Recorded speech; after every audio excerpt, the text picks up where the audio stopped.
Ada seorang hakim yang tidak adil.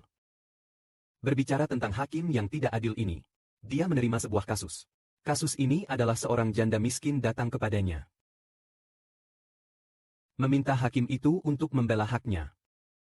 Setiap hari pengelola itu datang kepada hakim dan berkata, "Tolong, bela hak saya. Tolong bela hak saya.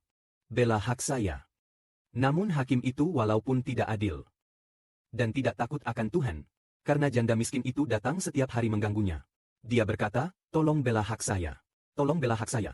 Maka hakim itu berkata demikian, "Walaupun saya tidak takut Tuhan dan tidak menghormati orang, tapi janda miskin itu terus-menerus datang mengganggu saya.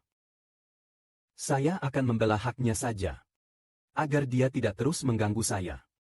Kemudian Tuhan berkata seperti ini, "Dengarlah kata-kata hakim yang tidak adil ini. Orang-orang pilihan Tuhan berteriak kepadanya siang dan malam. Apakah Tuhan akan terus diam saja, tidak membela hak mereka? Aku katakan kepada kalian, Tuhan akan segera membela mereka. Namun ketika putra itu datang, maukah kita menemukan orang yang beriman seperti itu di dunia ini? Apakah rakyat Tuhan akan mengalami banyak ketidakadilan di kemudian hari? Ya, akan ada banyak ketidakadilan. Karena orang-orang pilihan Tuhan di masa depan akan banyak yang dibunuh atau dianiaya. Di penjara, itu adalah banyak ketidakadilan. Saat mereka mengalami ketidakadilan tersebut, mereka berdoa kepada Tuhan, memohon kepada Tuhan, berkata, "Tuhan, Bapa kami di surga, tolong bela hak kami. Tolong bela hak kami. Tolong selamatkan kami. Lepaskan kami dari kuasa setan. Selamatkan kami." Hari demi hari kami memohon kepada Tuhan seperti itu. Apakah Tuhan akan mendengar jeritan kami?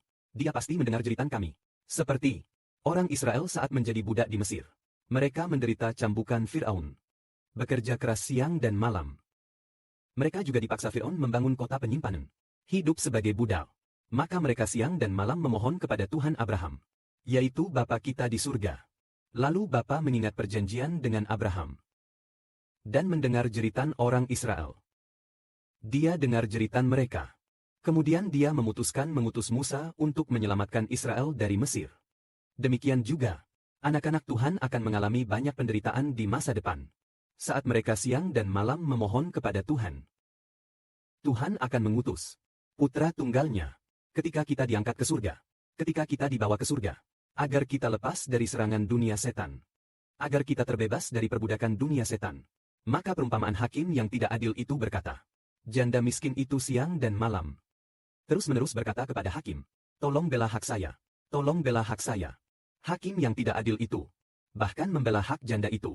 Apalagi Tuhan yang adil, bukankah Dia juga akan segera tidak membiarkan anak-anaknya dan umatnya tanpa pembelaan? Pasti karena Tuhan adalah Tuhan yang adil. Amin.